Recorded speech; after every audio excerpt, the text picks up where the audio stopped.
doing, ladies and gentlemen? This is the radio guy, Dr. Mike Prince, coming to you each and every day right here on the Open Mic Broadcast Network, giving you the insides, the low-down dirty of what's going on through the world of HBCU sports, in particular that of the Southwestern Athletic Conference, and much, much more.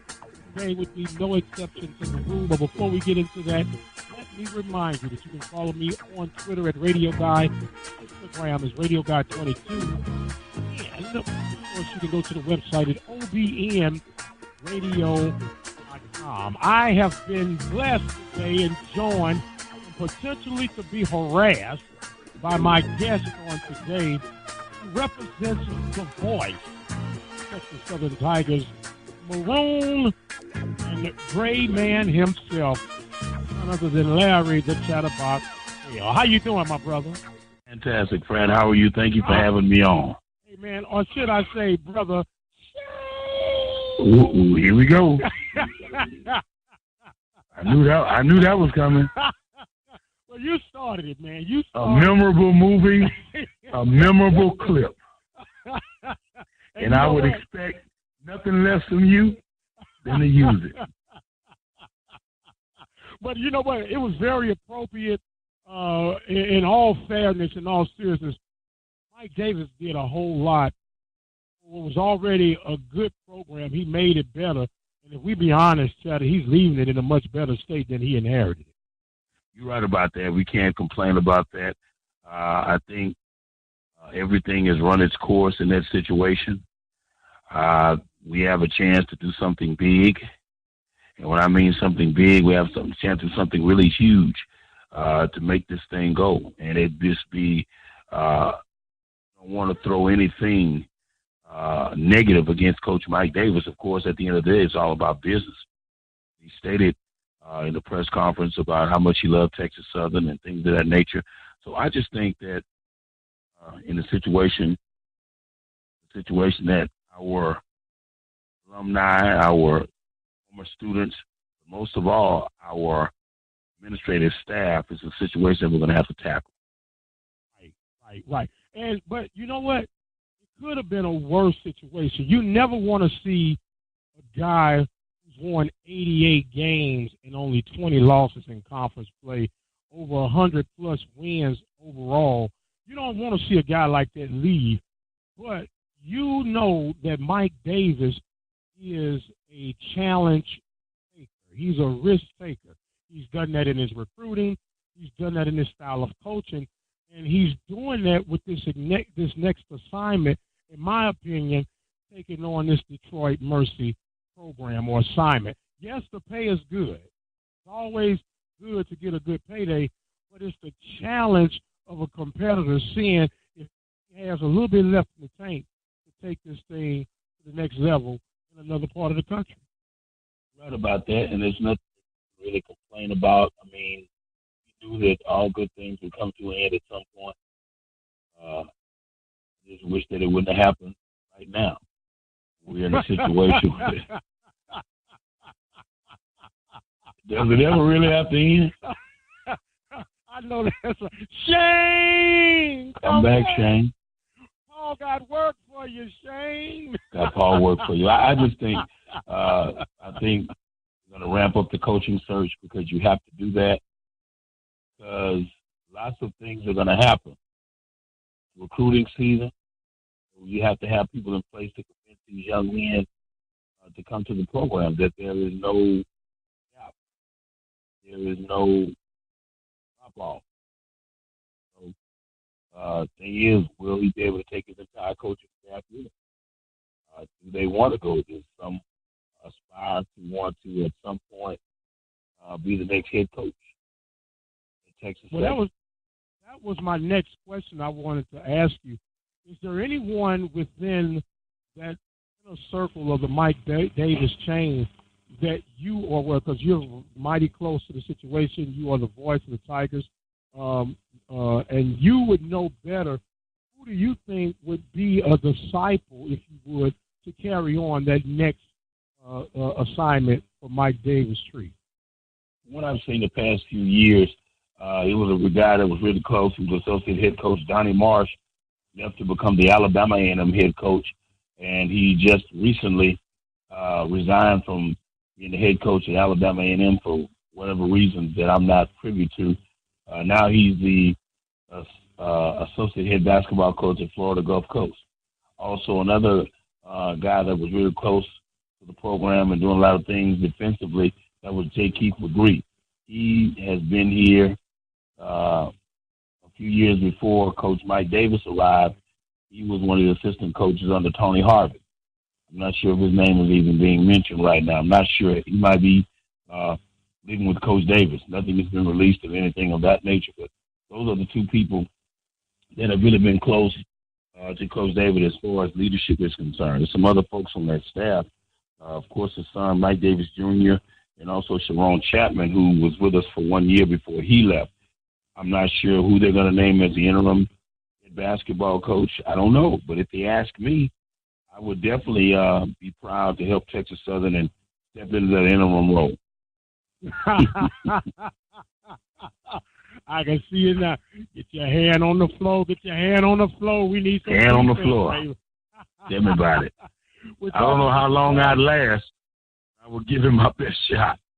I know that's right. We're talking with the voice right now of the Texas Southern Tigers, Lary, the Chattabox, Hale. Now, Chattabox, I've got to ask you this because this is part of the backdraft that you guys are experiencing right now, because the guy who would hire next basketball coach is possibly on the verge of leaving himself to head to the conference. So there are a lot of inner circles and interaction going on at Texas Southern right now. And then, of course, I'm talking of Dr. Charles McCullough. A minute. You might be leaving too? No, seriously, who's your source? I didn't hear anything about that. Well, I'd be more than happy to play your excerpts. Wow, you would now. You would do that. The watchman on the wall. Yes, sir. I am the gatekeeper, baby. Wow. The gatekeeper. I just report it as I see it. Okay. I just report it as I see it. I got you. But no, honestly, that is the rumor that it's out there. It has been confirmed. Whether he will be the next head basketball coach or not sure. But everything is kind of hush-hush at 3100 Cleburne right now. No one's really saying too much of anything right now. So we'll just have to wait and see and find out what's going on. Okay, we're going to find out what's going on. Meanwhile, I didn't address an issue with you, brother. Okay. And I told you I'm going to meet you somewhere on 290 between Cypress and Houston. We just going to have to hold up traffic or something. I heard you sliding in your little sly comments about my beloved Panthers. All game, all day, when it's all game, all season. Hell, I don't even know what it is no more right now. You don't know how to do. You don't know, Prince. No, I had a memory lapse for a second. All out, all game, all season. Right. And then, it didn't help if you beat Texas Southern. Now, well, it didn't. Hold on. If I'm not mistaken, we did split basketball, right? Because that's what you were referring to as basketball, right?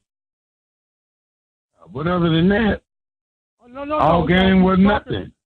No, but we were talking about basketball, but I didn't know if you wanted to take this a little deeper or what. Nah, we don't have to take it deeper. We got bigger fish to fry. We got a couple more oxtails to put in the pot to use. So. Because, we have a season coming up, Yes, we do have a season. Okay, and I didn't know if you wanted to further discuss this or not, about what y'all have been doing of late. Just want, do you want to talk about that? You don't have to. It's okay. I can go back and read the stats in the past few years on the SWAC website. I know what's going on. Clear them up, brother. Clear them up. That's but there's a change on the horizon. I guarantee you there's a change on the horizon. Yes, sir. I believe that. I believe that from both ends of the spectrum. There's a change on the horizon. And that's what makes doing what we do so special. When you realize it, man, it is a fraternity within a fraternity, because there's not many people at access points that you and I have when it comes to doing something as exclusive as HBCU sports coverage and broadcasting. And I value that, and that's what makes moments like this so cherishable, man. We can have a good time with one another and know and still have respect for each other's boundaries and everything. Of course. But I do mean that. Keep your mouth off my Panthers, though, for real. Okay, I'll definitely do that. I'll definitely do that. And one thing I'm really trying to do, I'm just trying to build up my followers. I look at you, and you got 1,000 and change in followers, and I only got 7 or 8 followers. I need some more followers, brother.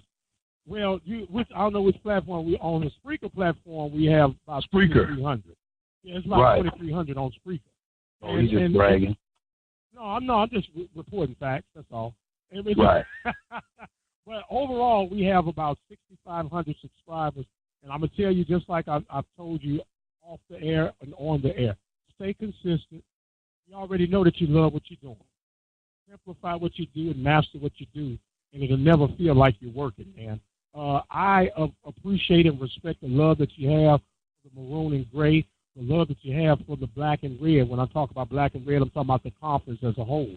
And it is no doubt in anyone's mind that has ever kept up with SWAC sports coverage, Texas Southern sports coverage, that does not know of or who have heard Lary the Chattabox Hale. I count it a blessing, joy, and honor that you would take time to allow to come and be a part of my little old network and chop it up with your brother. You've done yeoman's work for years, and hopefully there are many more years to come. All I question is, you start trying to badmouth my Panthers, then I have to put the gloves on. You know, I totally understand. You know, but no, in all fairness, man, I love you, and I appreciate everything that you bring to the table. God, I appreciate that. I thank you so much. Yes, sir. Now, look, you let the people know how they can listen to your show, and only if you're going to do it consistently and daily, or at least once a week. Go to Spreaker.com. The Winner's Circle is the name of the show. I'm Larry the Chattabox here. You can follow me on Twitter, Chattabox, CHATTABOX 909 on Twitter. 909 on Twitter. He is Lary the Chattabox Hale. And you know what? I'm not going to shoot you out of my customary way of doing things. I am going to allow you, my brother, to have the final words in today's segment. Thank you so much, Mike Prince, Frat Bro. I appreciate that. I just want to thank everyone for supporting Mike Prince, my frat brother. Thank you for encouraging me. And pretty soon we'll be hooking up in football, so that's right around the corner. Football season starts right around the corner. Whether it's TSU, Prairie View, Southern, Grambling, support HBCU football. It's very important that you support HBCU football, support HBCU athletics, and there is nothing in this world like attending an HBCU. Well put, brother. And there is no fraternity in the world like Phi Beta Sigma. You know we got